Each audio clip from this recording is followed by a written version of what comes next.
Bem-vindos a GO Papers! Aqui nós te ensinamos como se manter atualizado em ginecologia e obstetrícia, mesmo que você não tenha tempo para estudar.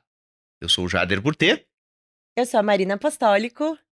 e hoje o tema é câncer de mama, desafios do diagnóstico e do tratamento. A gente já tá até fardado aqui, né, Mar de Outubro Rosa? Outubro Rosa, a gente tinha que falar de câncer de mama, né, Jader? Com Não tem outro tema certeza. pra gente começar. É o tumor mais prevalente aí, né, na população feminina, então realmente a gente precisa falar cada vez mais sobre diagnóstico precoce, sobre tratamento. Então esse é o objetivo desse nosso podcast. Sem dúvida, porque a gente tem que lembrar que quando a gente diagnostica precoce, né, a gente tem uma chance imensa de cura. Então, é muito legal a gente deixar todos os protocolos e tudo bem fresquinho e direitinho na cabeça, não é Uhum, verdade? é isso aí. Ai, Jader, eu sei que você adora esse tema, que você tá animado até para esse nosso bate-papo, para dividir todo esse conhecimento que você tem, né, por ser mastologista e uma pessoa que carrega essa bandeira aí do rastreio e do cuidado do câncer de mama como poucos, né? Então, Jader, então vamos começar falando de rastreamento, né? Que a gente tem que tentar descobrir o quanto antes. Então, o rastreamento aqui com câncer de mama é um dos principais pontos, né? Como que a gente deve fazer o rastreamento aí quanto ao câncer de mama? Então, Marina, a gente tem aí algumas divergências de diretrizes. Se a gente for pegar então assim, Ministério da Saúde do Brasil, né? Qual é a recomendação? Que a paciente faça mamografia a partir dos 50 anos de idade. A faixa etária que o Ministério da Saúde recomenda é dos 50 até os 69 anos. E a periodicidade é a cada 2 anos. Então, ela deve fazer a mamografia a partir dos 50 anos, de 2 em 2 anos, que a gente chama de bienalmente, né? Até os 69. Essa é a recomendação oficial do Ministério da Saúde do Brasil. Mas, Jader, é, por que dos 50 aos 69? Existe algum motivo para que o protocolo do Ministério da Saúde seja restrito a essas idades? Existe, na verdade, tem alguns estudos mostrando que entre os 40 e os 50 anos, a mamografia ela não diminui mortalidade por câncer de mama. E aí, então, baseado nisso, e claro, todas as outras questões populacionais, né, que a gente sabe que estão envolvidas no rastreamento. Na verdade, rastreamento é sempre uma coisa difícil de fazer, né? Então, eles recomendam que não seja feito entre os 40 e os 50 anos nas pacientes consideradas de baixo risco, né? Por não diminuir mortalidade. Só que assim, se a gente for pegar, mortalidade é um desfecho duro, né? Óbvio, indiscutível, né? Terrível, né? De estudo, O pior Mas, o possível. pior possível, mas também a gente tem outros desfechos, como morbidade, né? Que a gente sabe que a mamografia entre os 40 e os 50 anos, ela pode diminuir, né? Como radicalidade da cirurgia. Então, esse é um grande ponto de discussão e de divergência que a gente tem entre as diretrizes. Não, concordo plenamente. Mas quando a gente vai pensar na prova, então, em Ministério da Saúde, dos 50 aos 69 anos, bianualmente, perfeito? E da onde é que então a gente. Quem que fala? Qual é a sociedade? Da onde a gente tira a evidência de fazer aí o rastreio a partir dos 40 anos? Porque é o que a gente acaba mais escutando, não só no dia a dia do consultório, até mesmo na televisão. As pacientes perguntam: Ó, tô com 40 anos, preciso começar a fazer mamografia. Da onde que vem essa evidência? Então, na verdade, a Febrasgo e a Sociedade Brasileira de Mastologia recomendam que a mamografia seja feita a partir dos 40 anos. Então, é diferente do Hum, Ministério da Saúde. Eles recomendam que a paciente faça a mamografia a partir dos 40 anos, anualmente, não a cada 2 anos, anualmente, e que não existe uma idade limite, assim, né? Eles até falam que enquanto a paciente conseguir caminhar até o mamógrafo, ela deve fazer a sua mamografia.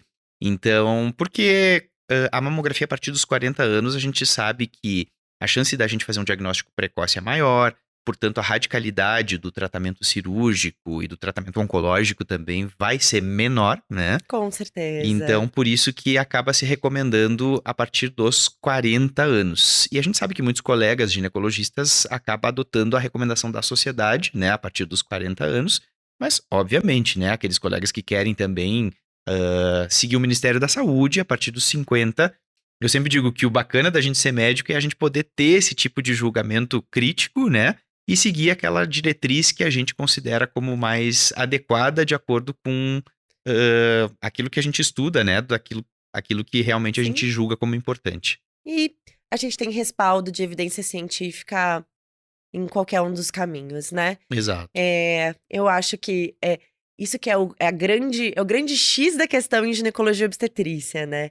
É muito diferente de outras especialidades, porque é um tanto quanto complexo a gente ter um protocolo que seja aquilo e ponto, né? Então é legal pra gente saber da onde que vem aí os 40 anos, ou os 50 anos, o anual, ou o bianual. E a gente tá falando do câncer mais prevalente em mulheres, né?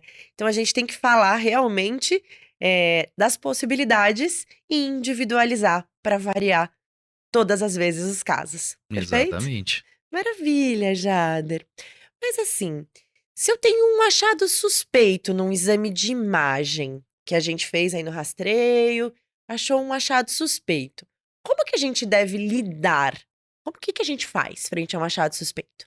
Então, existe uma classificação padronizada internacionalmente, né, que a gente chama de classificação de BIHADS, né, que é super conhecida, né, que essa classificação, na verdade, ela foi feita para facilitar as condutas para quem pratica assistência e justamente saber quando que a gente precisa ter a amostragem histológica daquele achado e quando que não precisa. E no mundo inteiro, eu sempre digo isso, que isso é uma das coisas bacanas, assim, que a gente tem em medicina. No mundo inteiro, se você for pegar um laudo de mamografia, vai ter a classificação de BIHADS, então você sabe que existe aí um norteador de conduta, né? O BIHADS 0 é quando o exame é insatisfatório, então você precisa fazer um complemento. Geralmente esse complemento é ultrassom, geralmente acontece quando as mamas são densas, né? E aí a gente Sim, precisa pedir um ultrassom.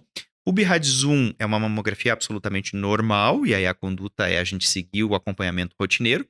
O BIHADS 2 é quando tem alguns achados benignos, e a gente também vai fazer acompanhamento rotineiro. 3 é quando a gente tem aqueles achados muito provavelmente benignos, mas que a probabilidade de benignidade é muito alta e não justifica você fazer uma biópsia. sim. Então, o BIHADS 3, a conduta é você repetir a mamografia em 6 meses, para ver se esse achado vai ficar estável ou se vai ter algum tipo de mudança, e aí vai mudar a categoria de Sim, BIHADS. eu gosto muito de falar assim, não tá 100% perfeito, tem alguma coisa diferente, então vale a gente ficar de olho, mas eu não preciso ser invasivo. Então, eu costumo falar muito isso quando a gente tem uma histologia oncótica que vem um ascus, por exemplo, né? Então, ó, não tá 100% pra eu virar e falar assim, ó, tá tudo bonitinho, tem algo diferente, então bora dar uma olhadinha num espaço de tempo mais curto, sem ser invasivo, né? É o BIHADS 3. Exatamente, é Aham. exatamente isso. E aí a gente tem o BIHADS 4. O BIHADS 4 são aqueles achados que são suspeitos. Então a gente, Sim, aí nesses casos, a gente precisa ter uma amostragem histológica. E o BIHADS 4, na verdade, ele é subdividido em 4A, B e C, né? Que seria então a suspeita baixa, o 4A, intermediária, o 4B e alta, que seria o 4C. E tem vários achados, né? A gente tem desde as microcalcificações agrupadas, irregulares, pleomórficas, né? sim. Lineares, distribuição linear também, que são achados suspeitos, até aqueles nódulos irregulares, aquelas densidades assimétricas que podem esconder ali algum tipo de lesão. O BIHADS 4, a conduta é a gente fazer uma amostragem histológica de acordo com o achado. Se você tem Perfeito. nódulo, você pode pedir uma biópsia orientada por um exame de imagem. Uhum. E se são microcalcificações, a gente precisa fazer a amostragem através de um método de avaliação histológica de lesão não palpável, né? Que pode ser desde um agulhamento, que é aquela biópsia excisional, que você Sim. retira, né? Após a marcação com uma agulha. Pode ser por cirurgia radioguiada também, que a gente utiliza a medicina nuclear.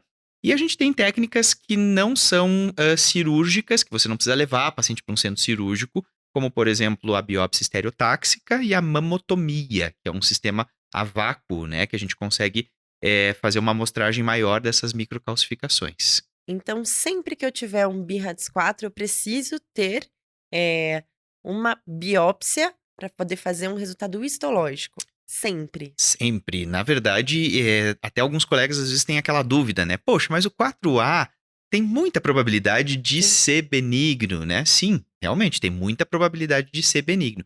Mas mesmo a probabilidade sendo muito maior de benignidade, você só pode dizer para paciente que realmente não é nada se você tem uma amostragem histológica. Então, o BIRADS-4, a conduta padrão é a gente ter a biópsia, né? A amostragem histológica. Perfeito. Acho que ficou super claro isso, né? E a gente tem outros BIRADS depois do 4, né? E o BIRAD 5? O BIRAD-5 obviamente, a gente precisa ter aí a amostragem histológica. O BIRAD-5 é aquela imagem que é altamente característica de câncer de mama.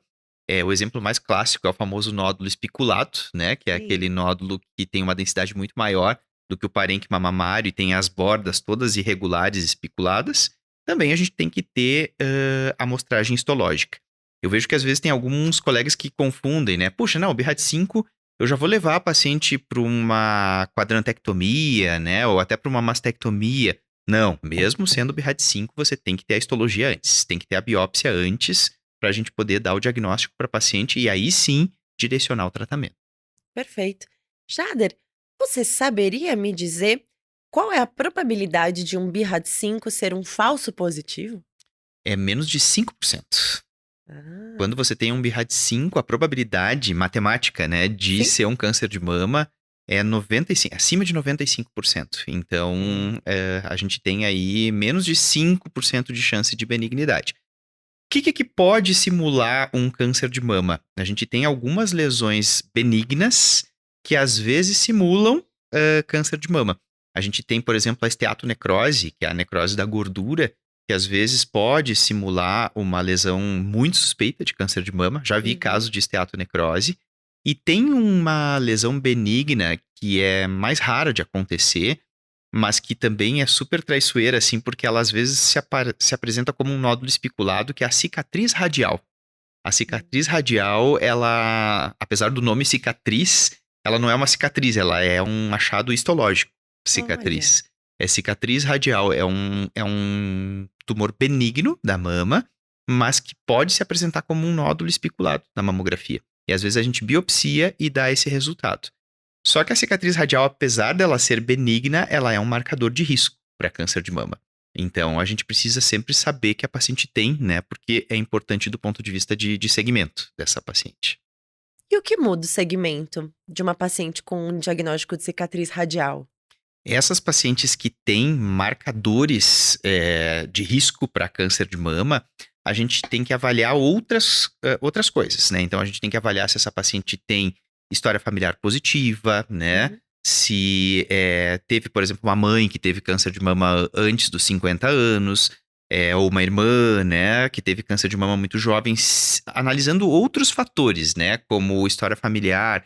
Aí a gente já pode pensar em fazer uma avaliação genética nessa paciente, né? Por exemplo, Perfeito. se a mãe dela teve câncer de mama muito jovem e a irmã também. Eu já vi um caso de uma paciente que a mãe teve com 40 e a irmã teve com 27 anos. Uhum. E a menina tinha 23 e ela estava muito assustada, né? Então, assim, essa paciente fez o teste genético e ela testou positivo para o BRCA1. Então, Ah, esses casos, assim, que você tem um marcador de risco, né? Uma hiperplasia com atipias, uma cicatriz radial, né? Ou até uma adenose esclerosante, que também é considerado como um marcador de risco, com sim. história familiar positiva, a gente pode, analisando todo esse contexto da paciente, oferecer o teste genético para ela. Maravilha, super legal. Eh, e essas pacientes acabam por fazer acompanhamento de mamografia com um espaço de tempo mais curto? Na verdade, assim, não existe uma diretriz específica Ah, para isso. Eu sempre digo que essas pacientes de alto risco, a gente ainda carece de diretrizes mais contundentes, assim, né, para é. dizer qual é a melhor forma, qual seria a melhor forma da gente rastrear essas pacientes. O que a gente tem? A gente tem uma recomendação da Febrasgo, que está no tratado da Febrasgo, dizendo que essas pacientes que têm mutação genética comprovada e optaram por não fazer a adenomastectomia redutora de risco, ou assim, que tem uma probabilidade muito alta de ter mutação genética, O que eles sugerem, né, visando que a gente tem essa carência de diretrizes, né, essas pacientes, o que eles sugerem é que elas sejam rastreadas com ressonância magnética a Sim. partir dos 25 anos, né? E aí a ressonância magnética seria feita anualmente a partir dos 25 anos, e com 30 anos essa paciente associaria a mamografia 6 meses depois da ressonância, de forma que ela não fique descoberta por um exame de imagem por mais de 6 meses. Essa é a recomendação da Febrasgo. Mas, de novo, né, a gente tem realmente, assim, ainda uma carência de diretrizes mais robustas que nos digam qual a melhor forma da gente rastrear essas Ai, pacientes. perfeito. E são casos muito específicos e que têm uma tendência realmente a acabar positivando em algum momento. Então, a gente tem que ficar de olho mesmo, né? Então, se a Febrasgo fala isso, a gente pode seguir e acompanhar, assim, com ressonância e mamografia, né? Porque a gente quer o bem dessa paciente e evitar que tenha progressão de doença. Perfeito. Cutuquei você nessas perguntas agora, né? Não, mas eu acho que é isso Ah! aí. O bacana é isso, né, Maia? A gente realmente discutir essas coisas que a gente ainda carece, assim, de dados, porque é uma dúvida comum. Todo Super! ginecologista tem essa dúvida no consultório, no dia a dia, e não só quem é colega ginecologista, todos os outros colegas Claro. que prestam assistência, né, a paciente de outras áreas, de outras especialidades, também tem essa dúvida frequente. Então é bacana a gente poder debater isso, né? Ainda mais quando Angelina Jolie vai na mídia e joga esse tema, né? Uma pessoa tão influente aí do ponto de vista internacional fala, né, que é positivo para as alterações genéticas relacionadas a câncer de mama, faz a sua adenomastectomia e super jovem e depois a oforectomia profilática. E ela veio a público, né? Exato. O caso dela, ela mesma veio a público falar sobre o caso dela, e eu acho que isso também cutucou a ciência pra gente cada vez aprender mais e entender mais sobre isso, e as pessoas também se conscientizarem que existe o teste genético e que naqueles casos em que ele é indicado, que ele é recomendado, a gente pode fazer, e a gente tem essa conduta, né? Que, claro, obviamente é uma conduta que é radical, a gente sabe, Sem né? dúvida. Mas que é eficaz. A gente sabe que é eficaz na redução do risco, né? A partir do momento que a paciente ela consegue saber ter essa informação antes, nós como médicos podemos dividir com ela essa decisão. Então ela tem ciência, a informação é poder e a pessoa passa a ter interferência na sua própria saúde. Ela pode escolher junto, né? E ela pode escolher sim ou não. Se ela escolher não, eu quero manter a minha mama, meu ovário, mesmo sabendo do meu risco, ela vai ter o poder em fazer o acompanhamento mais rigoroso, evitando ou então talvez fazendo o diagnóstico mais precoce possível para poder trazer o melhor resultado para ela, de acordo com os seus próprios, a sua própria, como que eu ia falar? Ela tem o poder em escolher a sua saúde, aquilo que lhe faz sentido. Você está Uhum, empoderando uma pessoa a escolher sobre a sua própria vida, baseada em evidência e com auxílio médico. exatamente. É isso aí. Maravilha, Jader. Tô gostando muito do nosso bate-papo de hoje, hein? Bom, vamos lá. Pergunta um pouquinho mais técnica para você agora. Quais são os tipos histológicos que existem de câncer de mama? Os tipos histológicos que a gente tem, na verdade, o mais comum, o mais frequente é o carcinoma ductal. Na verdade, aquelas células do epitélio ductal, que são aquelas estruturas canaliculares que conduzem o leite até o complexo areolo-mamilar, é o local que a gente sabe que tem a maior probabilidade de carcinogênese. Então, o carcinoma ductal infiltrante, ele é o tipo histológico mais comum, seguido pelo carcinoma lobular. O carcinoma lobular é o segundo tipo histológico mais comum. E a gente tem outros incomuns, né? Que entra aí o medular, a gente tem outros tipos que acabam não tendo Coloide, muita. né? É, Eu só exato, fui o descobrir do coloide. coloide porque a minha avó teve um carcinoma coloide. É, E é super, tem uma evolução muito lenta e normalmente não tem metástase. Mas é exatamente. realmente de exceção. É de exceção. O mais comum realmente é o ductal, seguido pelo Sim, lobular. E tem perfeito. uma nova classificação agora que coloca que Na verdade, como o ductal ele é o tipo mais comum, a gente pode chamar então assim de câncer de mama, né, de carcinoma mamário do tipo não especial. E aí Hum, todos os outros entram no tipo não especial. Então, às vezes, a gente pode receber esse tipo de laudo, né? Carcinoma mamário perfeito. do tipo não especial, que seria o carcinoma ductal infiltrante, e todos os outros como carcinoma mamário do tipo não especial.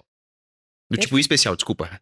Do tipo especial. Certo, então pode ser não especial, que é o habitual, É isso. e especial eles vão acabar colocando um pouquinho mais detalhadamente tipo de tumor que é, e a gente vai basear nas especificidades dele para o tratamento e conduta. Exato. Bacana, Jader. Então vou cutucar um pouquinho mais nessa parte técnica agora.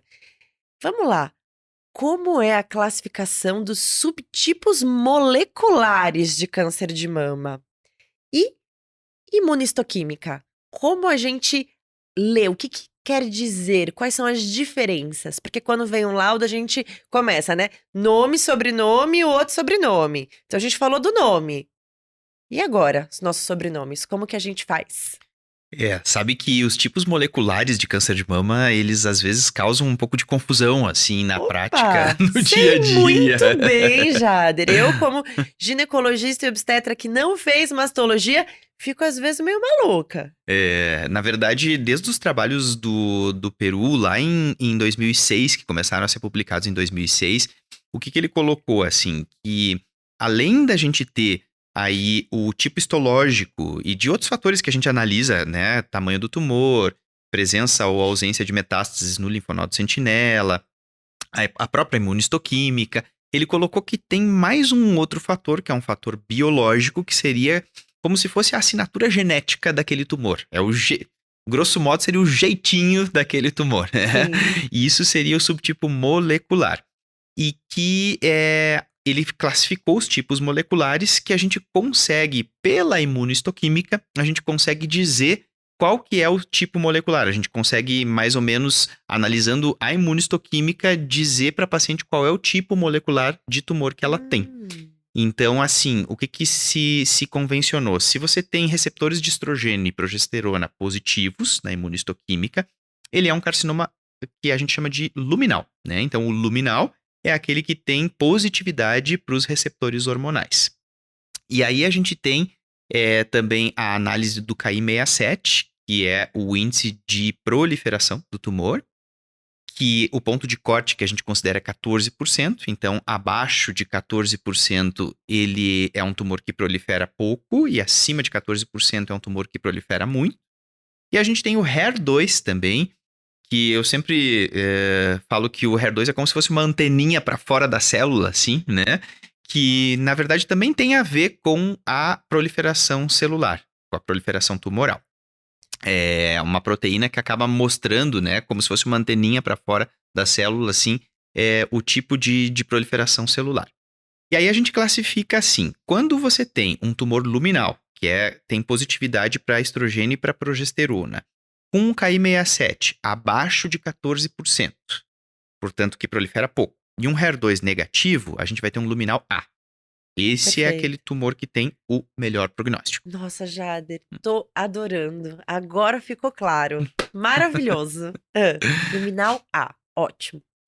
E aí, se ele tem exatamente esse mesmo tipo, só que o KI67 acima de 14%, aí você vai ter um luminal B.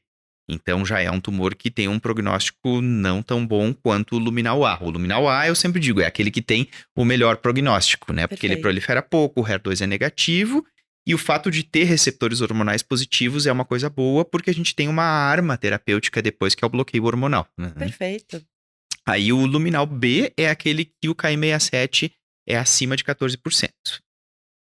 Aí a gente tem também o tipo HER2. O que é o HER2? O HER2 é aquele que tem receptores hormonais negativos, HER2 positivo e, independentemente do KI67, se o HER2 ele é positivo, a gente vai dizer que é um tipo molecular HER2. E a gente tem uma grande polêmica em relação àqueles casos em que você tem receptor de estrogênio e progesterona positivos e tem HER2 positivo também. Que polêmica que é que o é. triplo positivo, Triplo né? Que na positivo. verdade a gente chama de triplo positivo, mas teoricamente é só mais por uma questão da gente organizar na cabeça, né? Algumas literaturas vão chamar de luminal HER2, esse tipo, porque ele seria Certo. receptor hormonal positivo e HER2 positivo, e outras dizem que o fato de ter o HER2 positivo já se sobrepõe aos receptores hormonais. Então, mesmo que ela tenha receptores hormonais positivos, o tipo é HER2, porque isso se Certo. sobrepõe. Né? Então, isso é uma coisa que varia de acordo com a literatura. Então, você vai receber laudos, né, de patologistas falando assim, subtipo luminal HER2, e vai receber laudos também subtipo HER2. Porque realmente o que importa mesmo é essa É o positividade do HER2. HER2. Exato. Entendi. E o que mudaria seria o tipo de tratamento para poder agir em relação ao HER2 positivo ou negativo. Exato, porque quando você tem o HER2 positivo, a gente tem uma imunoterapia, né, que a gente chama de terapia-alvo, né, que o mais conhecido é o trastuzumab, que é uma medicação, na verdade, que acaba bloqueando aí o HER2. Ele é uma terapia-alvo para quem tem o HER2 expresso e acaba sendo aí mais um arsenal, mais uma parte do Perfeito. arsenal terapêutico que a gente tem. Perfeito. Maravilha. E Muito claro. E tem aquele último tipo, né, que é o mais temido de Ai, todos, que é aquele que é tudo negativo. Que é quando a gente tem receptores de estrogênio e progesterona negativos e um HER2 também negativo. Esse é o famoso triplo negativo. Esse aí, realmente, ele é o que a gente mais acaba tendo o pior prognóstico, né? Porque justamente ele é um tumor que costuma proliferar muito, costuma aparecer mais em pacientes jovens.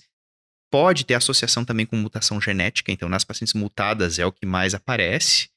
E o problema dele, na verdade, é que a gente não tem o bloqueio hormonal, então a gente não tem como usar um anti-hormônio, a gente não tem terapia-alvo para ele. O que a gente tem realmente é uma boa resposta à quimioterapia, isso é uma coisa boa, né? Então, sim. eles são tumores que respondem bem à quimioterapia, por isso que são aquelas pacientes que a gente geralmente começa a abordagem terapêutica por quimioterapia.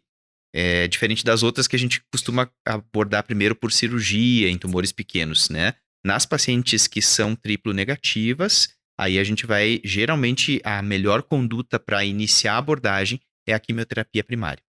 Ah, e como você falou, né?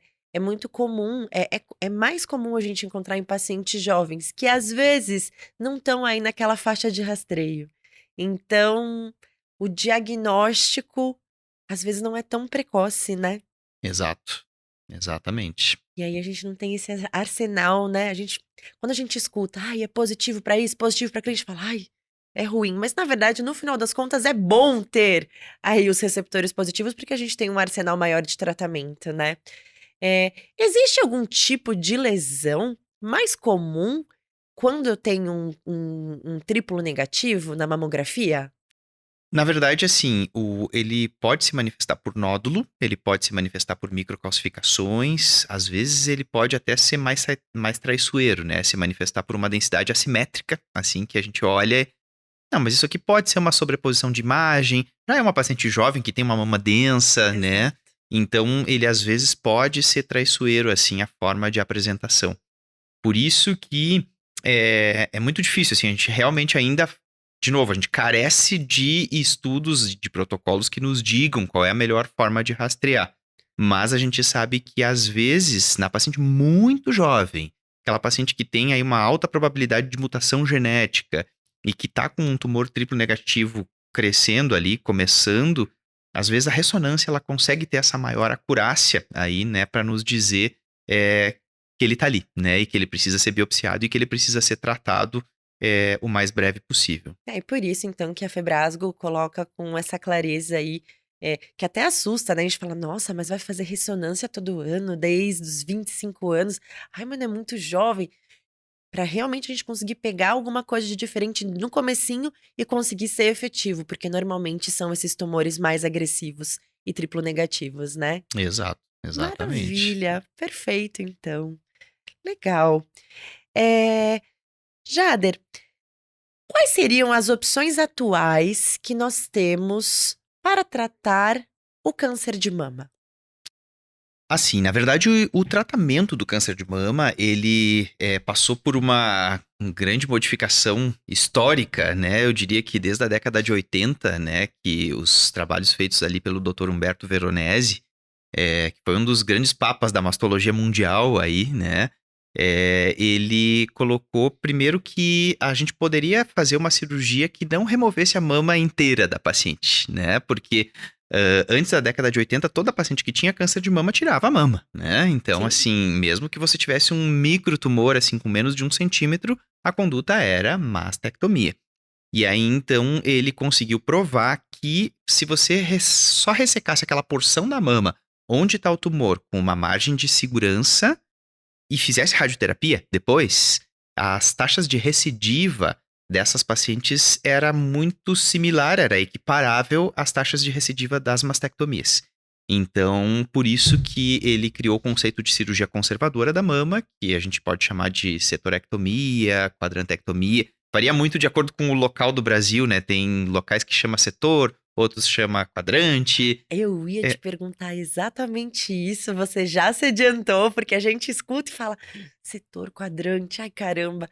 No final das contas, é a cirurgia é uma conservadora. cirurgia conservadora, É é. exérese com margem do tumor. Isso, é a exérese do tumor com uma margem de segurança, né? Então é isso que se considera como cirurgia conservadora. Perfeito. E junto, quando você tem componente invasor, você também precisa fazer a avaliação do linfonodo sentinela, né? Porque o linfonodo sentinela, ele é o primeiro linfonodo que recebe a drenagem linfática da mama e ele deve ser biopsiado durante a cirurgia, né? E atualmente, ele até é mais importante do ponto de vista prognóstico e de decisão de tratamento oncológico depois, do que especificamente de fazer ou não fazer o esvaziamento axilar, né? Depois Sim. dos estudos aí que foram publicados aí em 2010 pela doutora Monica Morrow, que é lá do Hospital Memorial em Nova York, foi um estudo super legal, super bacana, assim, que ela fez sobre linfonodo sentinela e mudou também o paradigma, né, em relação à axila. Então, a gente atualmente tem usado o linfonodo sentinela mais como decisão de tratamento oncológico depois e como fator prognóstico do que de decisão em relação ao Ao esvaziamento axilar. esvaziamento, né? Que é uma cirurgia que tem muita morbidade, muita chance de complicar, né? Por secretar, traz dor. Então, hoje em dia, tá reduzindo cada vez mais a realização do esvaziamento axilar, é isso? Exatamente. E a outra modalidade que a gente tem é a quimioterapia primária ou quimioterapia neoadjuvante, Certo. que ela é a preferência sempre que você tem tumores triplo negativos, né? Então, se você tem tumor paciente jovem, com tumor triplo negativo, ela consegue realmente. São tumores que respondem muito bem à quimioterapia neoadjuvante, costumam ter uma boa resposta Sim. e permitem que depois você faça uma cirurgia conservadora. Mas não só para os triplo negativos, também a gente pode ter outras formas, né, outros tipos moleculares de tumor, que também a gente pode recomendar, às vezes tumores grandes, né, que você pode recomendar a quimioterapia com o intuito de reduzir o volume tumoral e permitir que você faça uma cirurgia conservadora depois. Perfeito. E um ponto que eu acho muito bacana, assim, da gente falar sobre a quimioterapia neoadjuvante, que eu acho que é um ponto técnico, assim, que às vezes a gente não se dá conta no dia a dia, é que você testa em vivo a quimiosensibilidade do tumor. No momento, por exemplo, digamos que você faz uma cirurgia, você tira ali um setor da mama da paciente e depois você indica quimioterapia, o tumor já saiu. Então você não sabe se o tumor ele está respondendo bem, ele era responsível àquele quimioterápico. Sim. Quando você faz quimioterapia antes da cirurgia, você consegue ver em vivo a redução do tumor. Se não está reduzindo, permite que o oncologista troque o esquema quimioterápico. Então, além de reduzir o volume tumoral, você também testa em vivo a quimiosensibilidade tumoral. Super legal isso, Jader. Muito, muito, muito, muito legal. Gente, foi muito esclarecedor esse bate-papo. Eu aprendi horrores. Mastologia é um mundo um pouquinho à parte, né? Que acaba aprofundando mesmo quem vai para mastologia. Então, acho que para as dúvidas dos ginecologistas obstetras, dos clínicos, dos médicos de família, dos estudantes de medicina, esse bate-papo foi maravilhoso. Eu adorei, Jader. Que bom, fico feliz. Eu acho que, assim, cada vez mais, né, a gente tem que falar sobre câncer de mama, a gente precisa falar sobre rastreamento, a gente precisa falar sobre as estratégias de prevenção e também sobre tratamento, porque a gente sabe que realmente é um tipo de patologia em medicina que tem evoluído, né, Sim, bastante, mas ainda tem muito desafio. Acho que, assim, ainda desafia muito a ciência. Então, por isso que cada vez mais a gente precisa estar falando e atualizando sempre, né, os nossos vídeos aí sobre esse tema. perfeito. Sabe, eu queria só fazer uma última colocação que a gente não colocou no nosso bate-papo aqui, que é sobre, falando aí do Outubro Rosa, que é sobre o autoexame. O que que hoje em dia a gente tem de evidência em relação ao autoexame? Quais são as orientações da sociedade sobre a realização ou não do autoexame? Muito bom esse ponto, Marina, porque o que acontece é o autoexame, por muitos anos, ele foi recomendado. A gente tinha até as campanhas, né, do Vê Se Te Toca, né, porque realmente ele foi recomendado por muito tempo, mas os estudos mostraram que infelizmente, ele não diminui mortalidade por câncer de mama. E o autoexame, ele também tem um problema, assim, que é que às vezes as pacientes acabam palpando um rebordo costal e achando que tem um nódulo, e isso leva ela a uma consulta médica, isso gera um exame, gera ansiedade, né? Nossa, Então, assim, às vezes acaba trazendo aí alguns outros problemas, né? Então, por isso que o Ministério da Saúde deixou de recomendar o autoexame da mama como uma estratégia de prevenção. Mas eu sempre digo que, assim, autoexame é diferente de autoconhecimento. São coisas diferentes, né? Então, assim, aquela coisa de fazer o autoexame todo mês, depois da menstruação, como uma rotina, ele realmente não tem validade, assim, como rastreamento. Mas é diferente da paciente se conhecer, dela se examinar, dela, na verdade, não com o objetivo de fazer um autoexame, mas dela entender como é que é a consistência da mama dela sim. sentir como que é. A textura é muito diferente, né? É muito comum no consultório a paciente falar: eu tô cheia de bolinha. São as glândulas. Exato. Então a gente simplesmente fala: olha, que a mama cheia de glândula. É uma grande glândula, né? Um órgão glandular.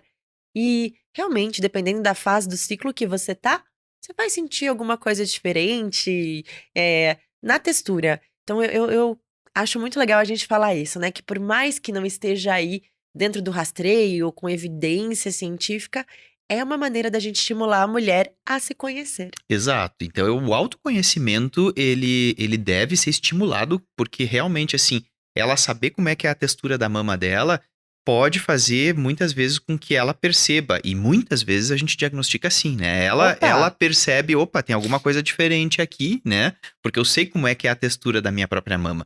Então, isso realmente é estimulado.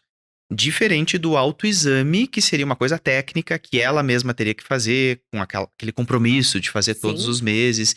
Isso que realmente caiu por terra, né? Que não se deve mais ser recomendado. Mas o autoconhecimento é sempre válido e acho que sim, acho que isso as pacientes precisam fazer porque realmente tem impacto, né? Aí nos diagnósticos e também aí em a gente conseguir conduzir, né? Da forma melhor e mais precoce possível. legal. Agora, última pergunta que eu vou te cutucar. Porque hoje aqui eu tô cutucando o Dr. Jader. Jader, e aquela polêmica de que mamografia é radiação? Então a gente não deveria fazer mamografia todo ano, porque eu estou fazendo uma radiação anual na minha mama e que a mamografia poderia levar alguém a ter um câncer de mama. Você tem alguma coisa para falar sobre isso? Isso é impressionante, né, Marina? Como as coisas aparecem e às vezes algumas coisas elas aparecem e as pessoas acabam entendendo aquilo como uma verdade e não é uma verdade, na Ganha uma verdade, proporção midiática absurda, né? absurda, Ah, pois é. absurda. Eu lembro que teve entrevista no Fantástico, teve todas as mídias falando. todas as pacientes chegavam no consultório aquela semana, aquele mês e perguntavam: Mas doutora, eu vou ter um câncer de mama porque eu faço mamografia. Então, Jader, eu queria muito ouvir o que você tem pra falar sobre isso. Parece uma inversão, né? Então, assim, aquilo que salva vidas vira um vilão de uma hora para outra. Assim. Pois é! Então, na verdade, assim, ó, isso realmente é uma questão que foi levantada. A mamografia é um exame radiológico, portanto, envolve radiação, mas a dose de radiação da mamografia, ela é muito baixa, muito pequena. Então, assim, se a gente for comparar, por exemplo, com outros exames radiológicos que têm muito mais radiação, a dose da mamografia, ela realmente é muito pequena e ela não é, definitivamente, mais uma vez, não é suficiente para causar um câncer de mama. Então, a mamografia, apesar dela ter uma dose muito baixa de radiação, ela realmente é um exame eficaz, mundialmente realizado para reduzir câncer de mama. E se a paciente fizer uma vez por ano, né, ou uma vez a cada 2 anos, de acordo com a diretriz, não, com certeza não é um exame que vai prejudicá-la. Bem pelo contrário, é um exame que vai fazer a prevenção secundária, que seria o diagnóstico precoce, e que vai salvar a vida dessa paciente, porque a gente vai conseguir realmente fazer um tratamento precoce. Adorei a sua clareza. Então, não, Não. mamografia não vai te levar a ter um câncer de mama. Na verdade, mamografia vai te levar a aumentar a tua chance de cura e tratamento precoce. Exatamente. Maravilha! Então, acho que é isso. Foi ótimo o nosso bate-papo. Adorei. Eu também, que bom. E vamos fazer outros. Eu acho que já Vamos foi o lá. gancho pra gente fazer outros aí Opa! sobre câncer de mama, porque eu acho que esse assunto aí, ele é inesgotável e a gente vai ter esse compromisso, né, Marina, da gente Show. renovar sempre que tem aí novas E atualizações. mais uma coisa, a gente não pode falar de câncer de mama só em outubro, não. A gente tem que aprender que outubro, ok, a gente vai ter todo esse barulho, né, em relação ao câncer de mama, mas a gente tem que falar em janeiro, fevereiro, março, abril, maio, junho, julho, em todos os meses. Porque quanto mais precoce a gente diagnosticar, maiores vão ser as chances dessa paciente não ter uma morbidade importante e até mesmo prevenir morte, porque é muito prevalente, né? Exatamente. Então tá bom. Gente, muito obrigado. Comentem aqui pra gente o que vocês acharam do vídeo. Se tiver dúvidas também, a gente quer que vocês comentem, que vocês interajam. A gente vai ter o maior prazer aí de responder. Muito obrigado, gente, e até a próxima. Tchau, tchau.